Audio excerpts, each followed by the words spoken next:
tardes. A los que llegaron a este punto de la tarde, ya es la última ponencia. Muchas gracias por estar aquí. Es un honor para mí estar aquí en los 100 años de la terapia neural y la 10ª Bienal. Creo que, como dijeron hoy en la mañana, hay tantas coincidencias y tantas cosas que tienen que pasar. Y hoy he puesto esta ponencia de cuál es la frontera, la siguiente, qué pasa con la medicina regenerativa. Son 20 años después de graduarme de médico que yo estoy dedicada ya a trabajar en la medicina regenerativa, pero todavía hay muchos médicos, muchos profesionales de la salud que todavía no se enfocan y saben exactamente qué es la medicina regenerativa, qué son las células madres, de dónde vienen ellas, y por eso quería hacerles un recuento de lo que es la medicina regenerativa, de lo que es las células madres. Entonces, la definición a mí me parece muy, muy importante. La medicina regenerativa, que a mí no me la enseñaron en la universidad, no sé si a ustedes. Por aquí tengo a mi sobrina, a la primera de mis sobrinas que se acaba de graduar de médico. Yo no sé si ya están enseñando medicina regenerativa, pero en nuestras aulas nunca nos la dieron. Es ese campo de la medicina que está centrado en la reparación, el reemplazo de los tejidos, órganos y células para restaurar su función autónoma. ¿Y por qué me encanta la medicina regenerativa? Porque no es lo que yo hago al cuerpo para mejorarle. Es cuando le entrego la información, puedo recordarle al cuerpo cómo curarse. Todos ustedes aquí son de la gama de médicos que hacen milagros todos los días. Pero este tipo de terapia, en verdad, y como decía Carlitos, después de limpiar el linfático, después de arreglar ABC, esto de aquí lleva de la A a la Z en segundos, ¿no? ¿Y cuáles son los tipos de la medicina regenerativa? Yo no me puedo quedar parada. Yo no sé ustedes cómo no siguen así sentados y no necesitan empezar a bailar. Y el que necesita, por favor, que se pare y puede escuchar la ponencia parado. Entonces, cuando yo escucho los tipos de medicina regenerativa, siempre se les aglomera con otro tipo de medicinas alternativas o de muchos otros de los tipos de medicina que ustedes practican. Pero a mí me gusta enfocarnos que la medicina regenerativa, este campo de la medicina, en verdad tiene estos 4 puntos o pilares. Uno, las células madres. Sí, vamos a hablar de las células madres y ellas pueden ser embrionarias, pluripotentes, que son las embrionarias, adultas, que son multipotentes. Otro punto es la ingeniería de tejidos. Yo no sé acá en el Ecuador cuánto se ha hablado de la ingeniería de tejidos. Es una ingeniería en donde se combina la ingeniería, ¿no? En donde empiezan a trabajar con material biológico y con mallas. Entonces, para los ortopedas, para Carlitos, él sabe, aparte de poner células madres, necesitan una estructura de malla. Entonces, fabuloso, porque lo imprimen en 3D. Este es también el futuro y vamos caminando súper grande por ahí. La terapia génica también está dando un boom grandísimo porque ya podemos manejar y tratar errores de deleción o de aumento en donde retiramos el DNA, modificamos ese DNA y volvemos a introducirlo. Y terapias biológicas y exosomas. Los exosomas, este nuevo boom y la nueva frontera súper caliente en el lado de la estética, y los ortopedas siempre en la parte del dolor, ellos siempre están tratando nuevas cosas, ¿no? Se los llama la biotecnología, ¿no? Las terapias biológicas. Pero es importante saber a dónde vamos. Este es el futuro. Y son números súper grandes. Hoy día, en el 2024, por el Grand Views Research, nos dice que el mercado en Estados Unidos del 2024 de la medicina regenerativa es de 35.5 billones. Y en el 2030 llegará a 90 billones. Entonces, como médicos que ustedes ya entienden, fuera de este cuadradito que nos han enseñado en la universidad, tenemos que entender de qué estamos hablando. ¿Y por qué está creciendo tanto este mercado? Entonces, hay varias teorías de por qué está creciendo.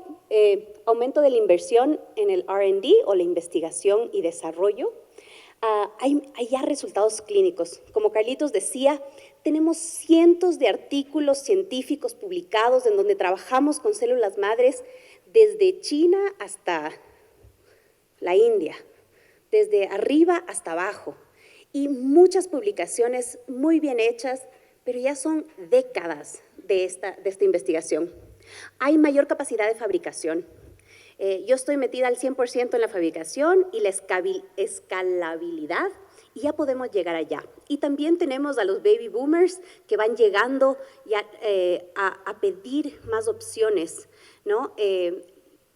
Aumenta la prevalencia de las enfermedades degenerativas en la población que va envejeciendo. Y hay avances clínicos y regulatorios muy lindos que vamos viendo, que he tenido la suerte de ver en estas 2 décadas. Ya hay aprobaciones de terapias con células madres, especialmente con la modificación génica que les estaba hablando para la anemia falciforme. Anemia falciforme, que es esta degeneración del glóbulo rojo, en donde él no es un círculo, sino es en media luna, no lleva oxígeno, especialmente y mal estructurada, que decimos siempre es de las personas afroamericanas, pero vemos en gente blanca también. Este gen se lo puede retirar, se hace el cambio genético, se vuelve a implantar en los pacientes y ellos ya han demostrado no tener más daño genético. Imagínense que estamos hablando en el 2025 que ya podemos curar una enfermedad genética. Eso no existía. Se decía, es un daño genético, va a ser del principio al fin. Pero ya pasó por fase 1, fase 2, fase 3, aprobación de FDA y tenemos ya 1 año de terapias aprobadas. También las terapias derivadas del Induced Pluripotent Stem Cells, que son las células madres inducidas pluripotentes, toman un pedacito de piel o un poco de sangre y se modifica esas células adultas, se las vuelve a hacer embrionarias y una vez que ya son embrionarias, empiezas a decirle a qué órgano quiero que hagas. Y esas están haciendo, y estamos en primeros estudios clínicos y trabajando por ese lado. Mejores estándares de regulación, FDA se ha puesto las pilas, nos está dando estructuras, ¿qué quieren que probemos? Y se ha llegado también, como les decía, a una fabricación estandarizada. Antes trabajábamos en platos de Petri, hoy ya trabajamos en flasks y ya para las células grandes ya tenemos otras maneras de crecer y para los exosomas mucho mejor también. Para darles un gráfico, los avances clínicos en la parte de células pluripotentes inducidas, miren cómo ha crecido la cantidad de estudios clínicos que está. Yo entré al mundo de las células madres en el 2007 y pueden ver cuántos estudios se está haciendo y de qué, de absolutamente todos los órganos. Universidades, estudios, partes clínicas, todos están estudiando. Y estos son ya terapias aprobadas por FDA con células y genes que el día de hoy podemos decir, sí hay terapias aprobadas por FDA que están trabajando con células y genética. El problema es que tenemos que hacer fase 1, fase 2, 3 y después la aprobación, que cuando hablamos de un fármaco o una molécula, se puede diferenciar todo, pero cuando hablamos de células y de este tipo de terapia biológica, altera absolutamente todo el cuerpo. Entonces, ¿cómo controlo? Y se necesita millones de dólares para lograr ir de fase 1 a fase 4 y aprobación. Pero a mí, como me gustan los retos, me he metido mucho más fuerte. Y esta es la sorpresa que me llega y nos llega a todos nosotros. En julio 1 de este año, el gobierno de la Florida acaba de aprobar el uso de células madres de placenta para todos los problemas ortopédicos de dolor y wound healing, para curar heridas. Así que imagínense cómo hemos avanzado desde un punto en donde nadie ni mencionó las células, no sabíamos que teníamos células de adultos y que ahora ya tenemos aprobación en los Estados Unidos, en el estado de Florida nada más, yo estoy seguro que otros estados van a seguirlo, en donde la ley federal de la FDA no tiene ya regulación y es el estado el que nos acaba de dar la aprobación. Pero está muy claro cómo tenemos que manejar a los donadores, tanto la FDA como el American Association de Tissue Bank, que es la Asociación Americana de Tejidos, de Banco de Tejidos, nos dice muy claramente si es que usted va a ser donador, así como cuando dona sangre tiene que haber parámetros, también vemos los parámetros bien estandarizados. Y el donador o la donadora, porque hablamos de tejido perinatal, son madres y niños sanos que han sido solo se toma por medio de cesáreas programadas, en donde podemos hacer que la donadora firme un consentimiento informado, tenga un chequeo físico, tenga un chequeo de historia, de su historia pasada, de familia y psicológico, y después se hace un testeo de todas las virales, porque este es el problema que podría llevar. Nada más. A mí me gusta decir que el tejido perinatal, bueno, vamos a ver los tipos de células madres. Y hoy la doctora preguntaba acerca de las células embrionarias. Y sí, se puede confundir mucho por la palabra embrionarias, o sea, pero son perinatales, me imagino que son las que se refería. Las células, como le dijo el doctor Chiriboga, las células embrionarias, las células madres embrionarias, son las primeras cosas con las que se empezó a investigar, más de 30, 40 años, y nos han enseñado y nos han demostrado que da teratomas.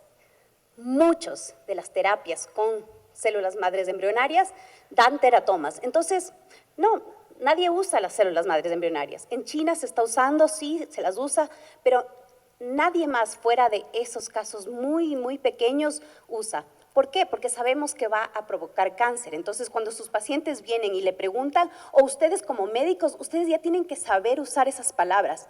Células embrionarias no se utiliza. Células embrionarias no se estudia. ¿Para qué? Si sabemos que esa va a ser la conclusión.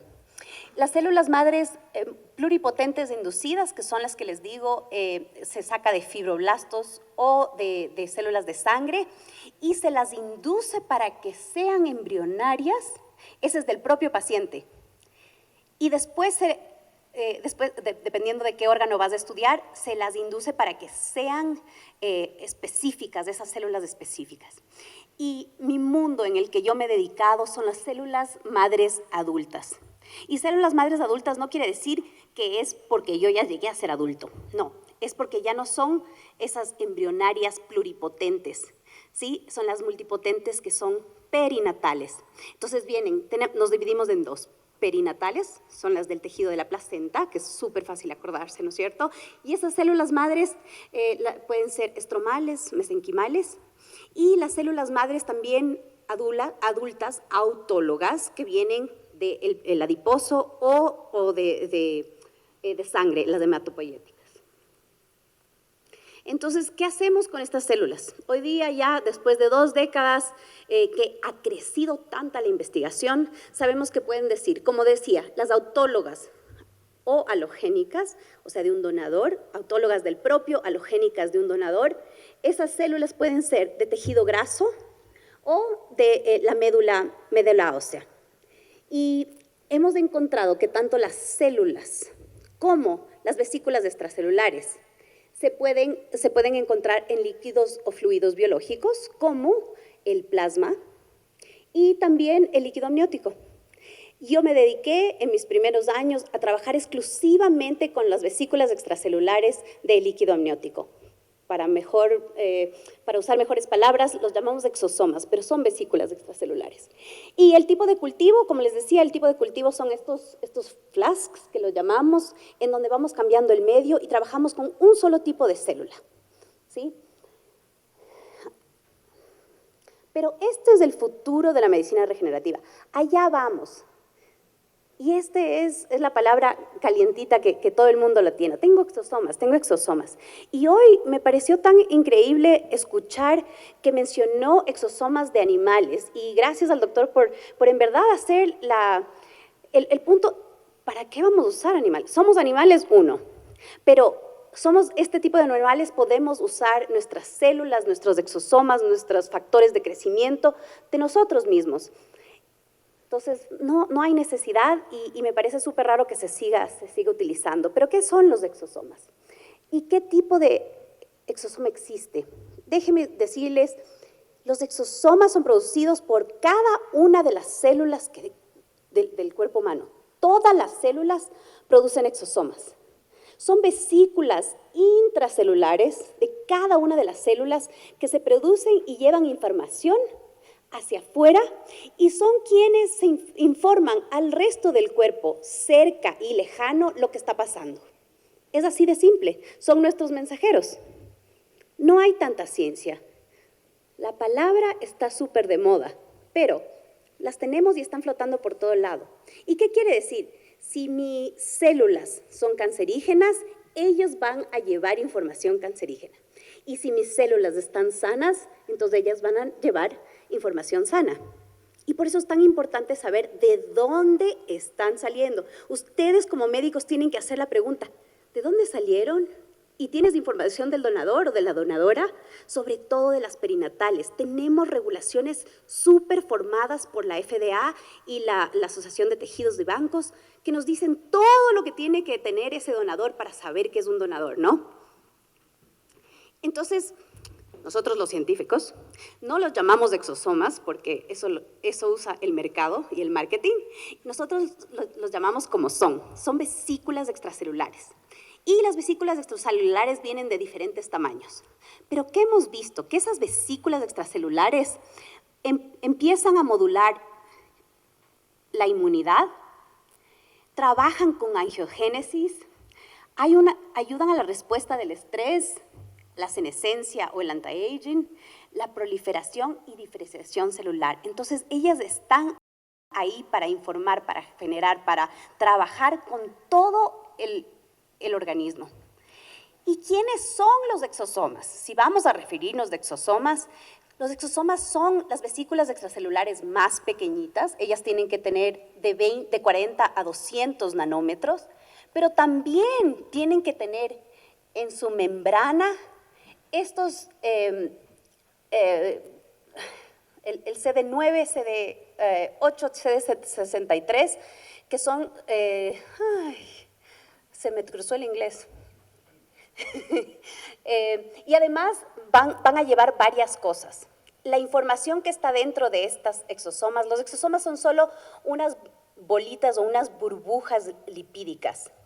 Pero ¿qué tienen adentro? Es lo más importante.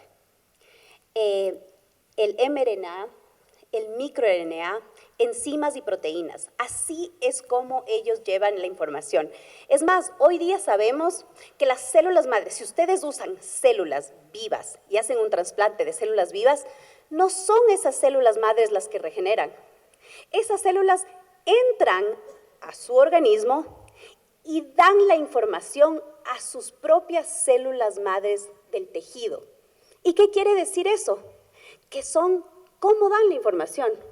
No mágicamente llegan y dicen a trabajar, es la información por exosomas que ellas dejan en su tejido para que su propio cuerpo empiece a regenerarse con su propia información. Entonces, es por medio de exosomas que las células madres trabajan. Y para nosotros que nos hemos dedicado a entenderlas y estudiarlas, nos hemos dedicado a trabajar con exosomas en vez de trabajar con células vivas, porque es más fácil. Si me puedes ayudar a ponerle play en ese de ahí. ¿Cómo llegamos a encontrar los exosomas? Es porque ahora ya tenemos tecnología que nos deja visualizar, cuantificar y saber que en verdad llegan a tener de 40 a 200 nanómetros. Imagínense, 40 a 200 nanómetros. Es súper chiquitito. No teníamos tecnología para entender esto. Es más, en 1980, cuando descubrieron estas vesículas extracelulares, pensaban que era la basura saliendo de una célula. Y hoy ya sabemos que podemos inclusive leer el microRNA dentro de estos exosomas. Entonces, no solo que los cuantificamos, pero también podemos verlos. Y para que ellos sean considerados exosomas, tienen que tener esta figura como donut. Además, la membrana celular tiene esta característica y tienen que tener el CD81, CD63 y CD9. Y solo ahí podemos decir, sí, mi producto tiene exosomas. Entonces, la próxima vez que ustedes estén por comprar un producto de exosomas, pregunten estas preguntas. ¿El donador quién es? Y como médicos, todos y cada uno de ustedes tienen la posibilidad de revisar quién es el donador. ¿Han hecho alguien un testeo de sus exosomas? ¿Se sabe si son o no son exosomas? ¿O usted solo me está diciendo? Hicimos un análisis de los vesículas extracelulares o exosomas del líquido amniótico y encontramos cosas muy interesantes en el microRNA, sobre todo la parte antiinflamatoria por el microRNA 146A.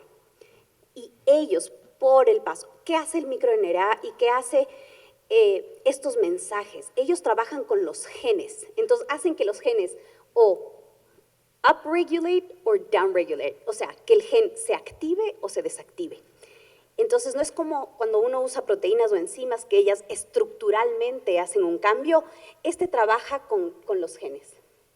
Y para leer acerca de las publicaciones con las que yo he trabajado, en revistas indexadas, peer review, journals, pueden ir a mi página web y pueden en verdad entender toda la... Es bien complicado, hasta yo que hice es bien complicado. Pero voy a tratar de explicarles un poquito lo que hice en estos años. Trabajando con FDA, pude tener 5 aprobaciones de diferentes condiciones. Empezamos con el COVID, y el COVID nos abrió las puertas. Nosotros veníamos trabajando para la enfermedad pulmonar obstructiva crónica, con compañeros en la Universidad de Miami, en un modelo de displasia broncopulmonar, y cuando el COVID sucedió, pudimos utilizar esa información para el COVID, para la ARDS, Acute Respiratory Distress Syndrome, el síndrome... Un cafecito, por favor. Y pudimos, después de 30 días, la FDA dijo, sí, tienen todo el sustento para que puedan tener la aprobación, pueden estudiarlo. Porque la FDA la considera como un nuevo medicamento. Y como nuevo medicamento tenemos que probar todas las instancias, ¿verdad? Entonces, ¿cómo lo vamos a dosificar?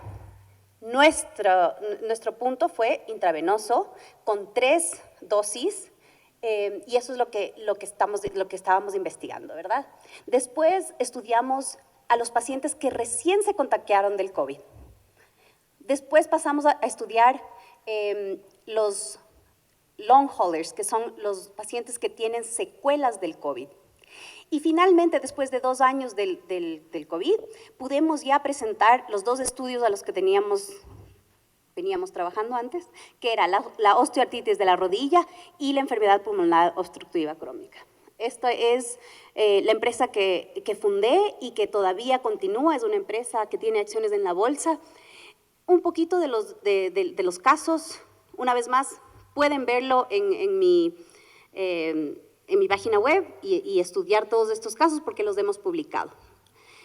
Estos son los pacientes que se pudo pedir por caso de emergencia, ese es el EIND. En caso de emergencia se pide por paciente la aprobación, déjeme usar este medicamento.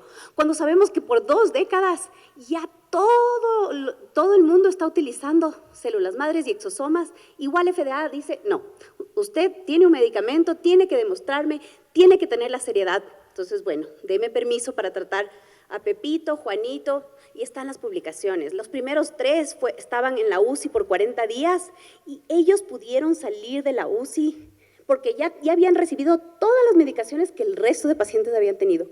Pero estos 3 pacientes salieron en 3 semanas, salieron ya de cuidados intensivos.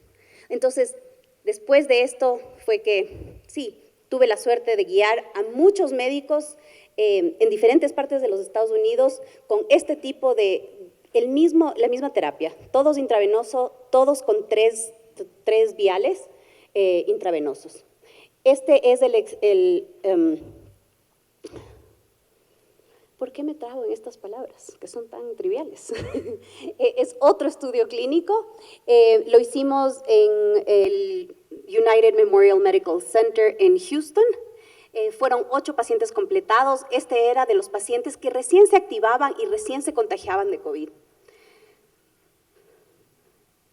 ¿Qué fue lo que observamos? Primero, que tengan COVID, que tengan tos, fatiga y que les falte el aire, ¿no? Lo fuimos a monitorear con oximetría de pulso, el oxígeno, la respiración respiratoria. Y sobre todo lo que queríamos entender es si es que nuestro medicamento cambiaba algo en la parte inflamatoria.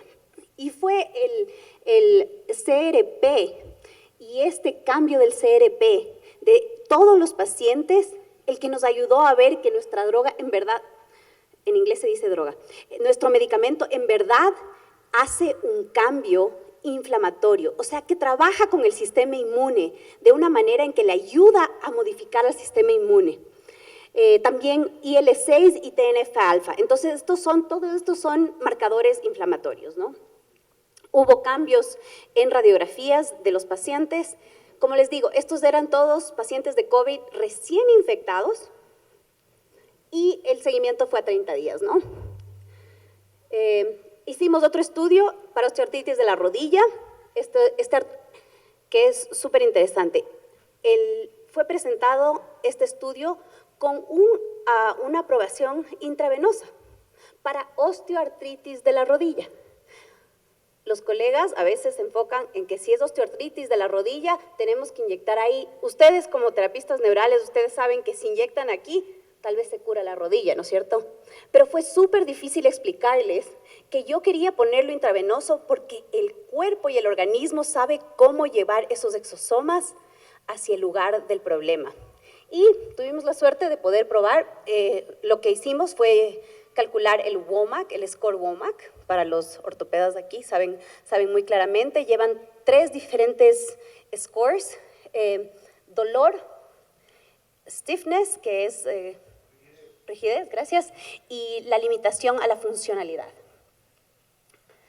Estos pacientes que completaron todos los 270 días, a la final llegaron a ser 4 pacientes, en donde van cambiando por intravenoso su dolor articular y su osteoartritis, en dolor, en rigidez y en la disfunción o la dificultad física de movilización. Entonces, en el total del WOMAC, del score WOMAC, todos disminuyen esa escala, ¿no? que es la que estábamos probando. Bueno, hacemos otro modelo. Este es el modelo que nos ayudó a llevar al COVID, que es el que le decía de displasia broncopulmonar con ratas.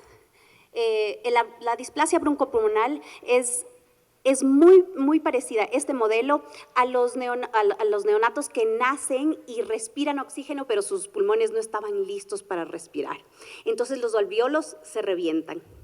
Y eso es lo que tuvimos que probar, cómo nuestras vesículas extracelulares de líquido amniótico podían modificar la inducción de este daño de hipertensión pulmonar, por un lado, y también cómo estas vesículas extracelulares previenen el daño alveolar, de la estructura alveolar, de la remodelación vascular y sobre todo que los macrófagos no se infiltren, o sea que una vez más estamos probando que hay una modulación al sistema inmune.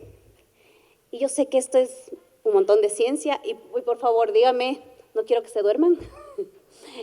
Después dijimos, ¿qué más podemos hacer y qué más podemos probar?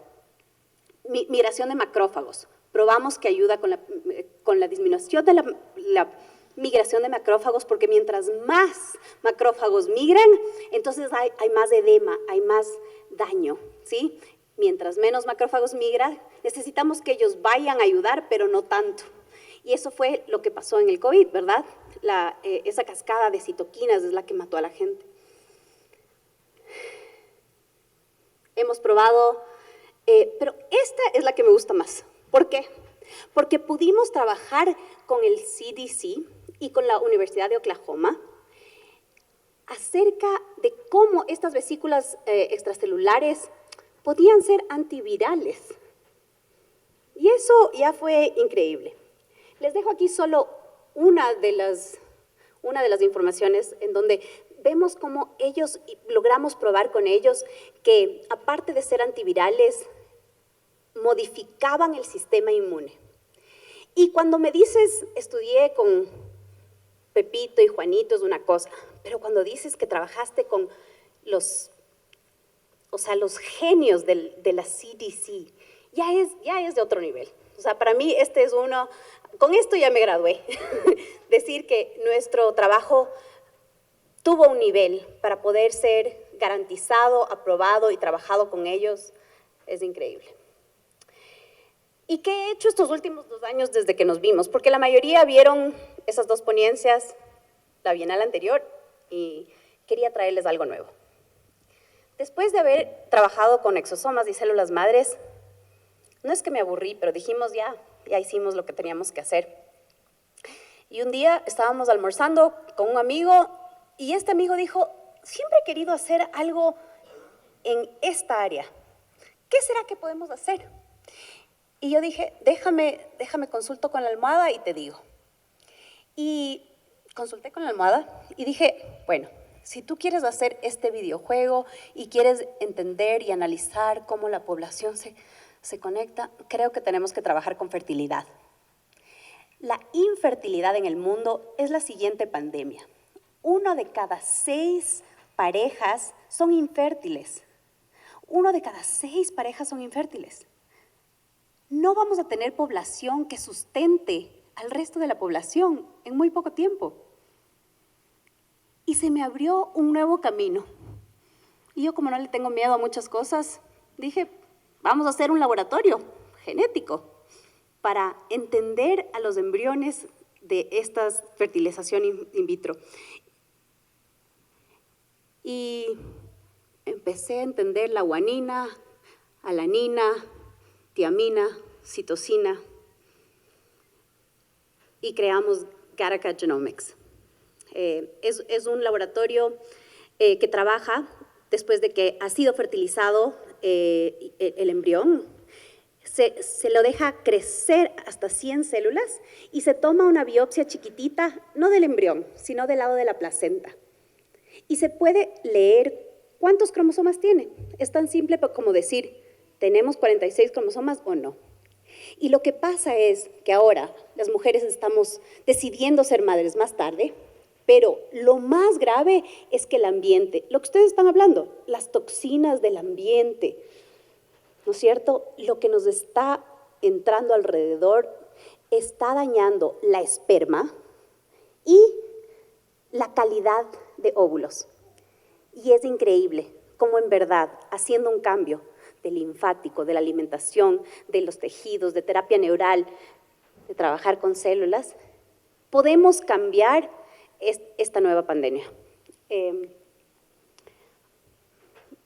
publicado varios artículos en la parte de infertilidad también, y podrán escucharme también hablar de un montón de cosas. Lamentablemente todo ha sido en inglés. Tengo que ya dedicarme a trabajar en podcast y en artículos en español. Entre otras de las cosas que encontrarán en mi página web, también me he dedicado a ser productora de documentales, porque a mí me importan mucho los animales, la gente y el ambiente, el medio ambiente, la madre tierra. Así que espero que no se hayan dormido. Muchas gracias.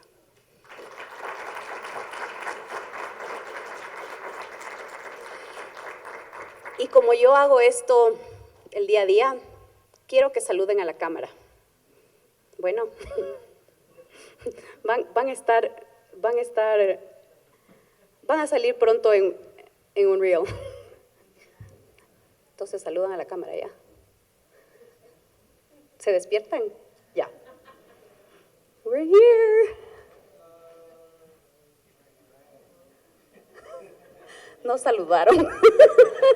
¿Van a saludar? Ya lo sé. ¡Ah! Ahora sí saludaron. Bueno, muchas gracias. Se abre un espacio de preguntas. ¿Alguien quiere hacer alguna consulta a la doctora? ¿Todo está claro? ¿Todo está bien? O todos entendieron todo o nadie entendió nada. Allá atrás tenemos una pregunta. A ver, doctor primero, por favor. Felicitaciones, Mari. Realmente las fronteras son para atravesarlas, para superarlas, y ese ha sido el desarrollo de la humanidad. Felicitaciones por ese reto. Y mi pregunta, siempre, en infarto cerebral, en secuelas de lesiones medulares, ¿qué expectativas tenemos? Gran pregunta, porque el mundo el mundo de la medicina regenerativa está avanzando súper fuerte en la parte de neuro, bastante profundo. ¿Qué tan pronto? Yo todavía creo que tenemos 5 a 10 años para tener algo productivo, pero ¿qué? Hay aprobaciones de células madres autólogas que se puede trabajar y todo depende de la edad del paciente. Si tú me dices que el paciente tenía, que no son los pacientes comúnmente de la edad de 20, 30, utiliza autólogas y te va súper bien.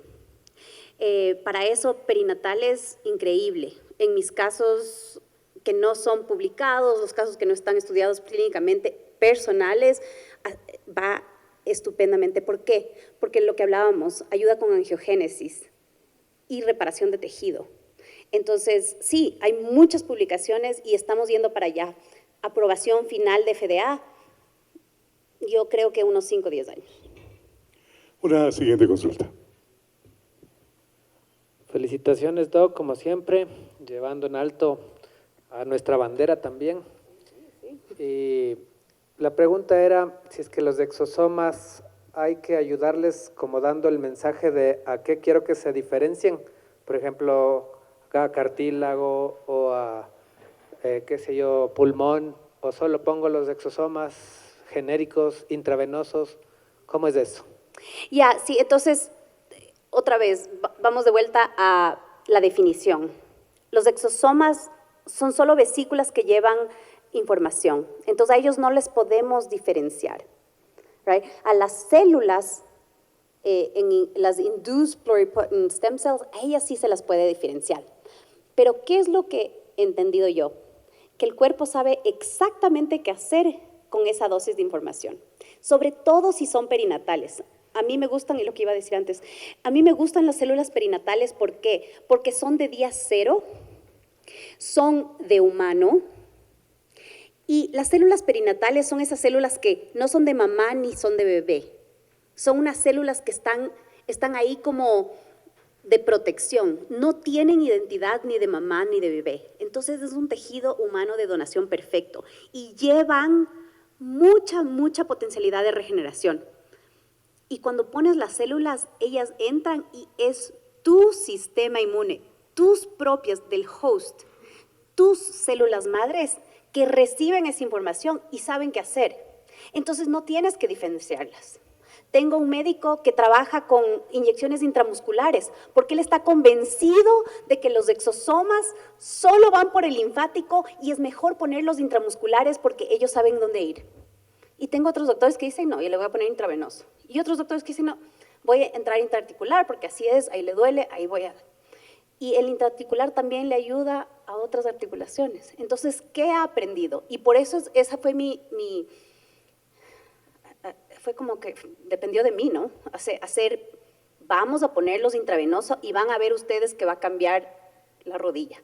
¿Por qué? Porque sistémicamente trabajan con todo el sistema inmune. Y una vez que llega la información, ellos como que se acuerdan, es cierto que tenía que hacer esto, me había olvidado. ¿Por qué? Porque las décadas nos oxidan y nos empezamos a envejecer.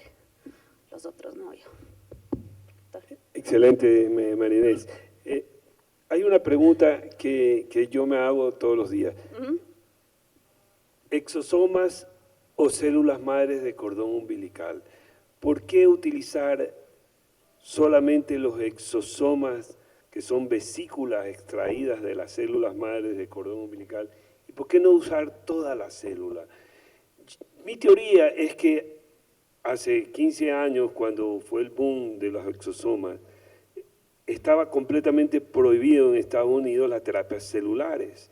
Y los exosomas no son células, son vesículas de la célula. Entonces era una manera de saltarnos a la FDA y saltarnos a todos los... ¿no, verdad? Y entonces, boom, los exosomas.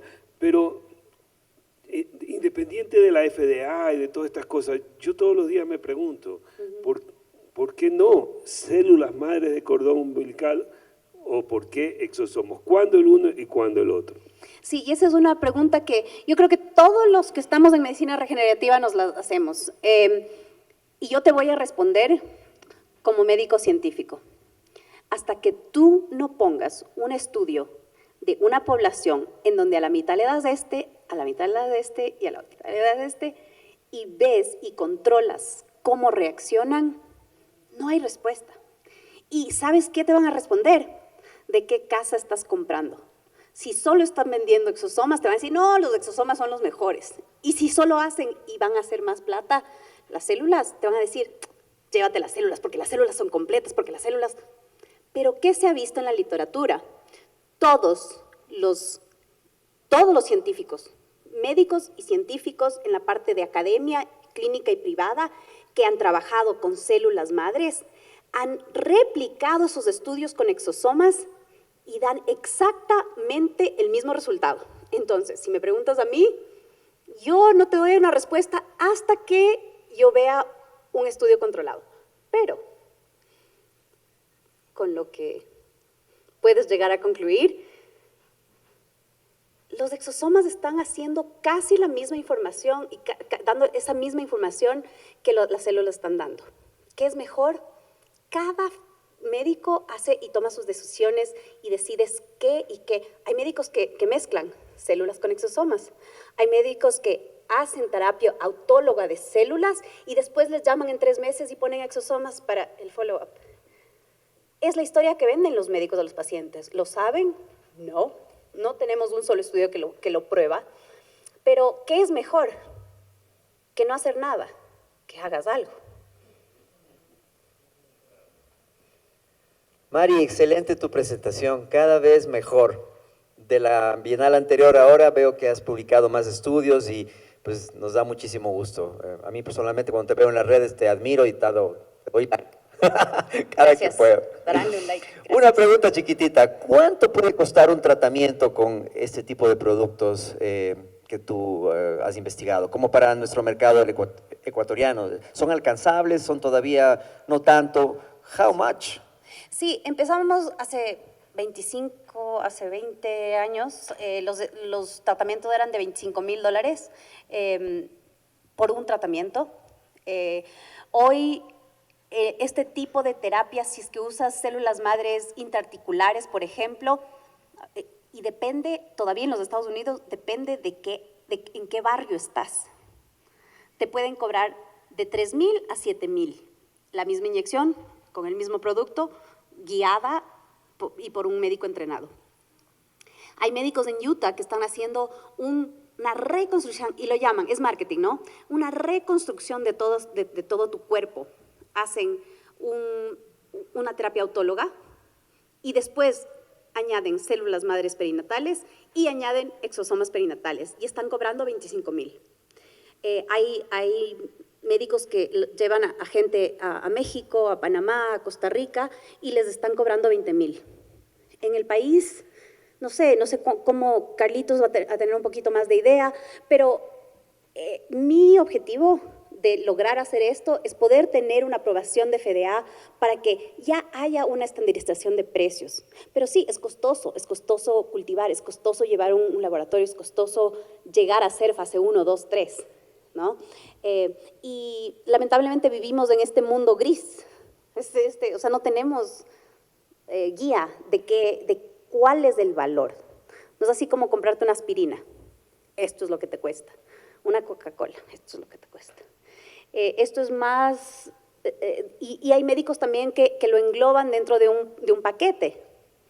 Entonces, 3,000, 5,000, 7,000, 10,000, 25,000, todavía estamos en ese sentido.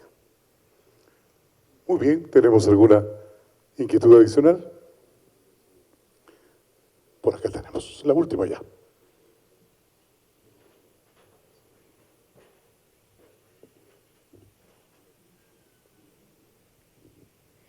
Buenas tardes, doctora. Felicitaciones.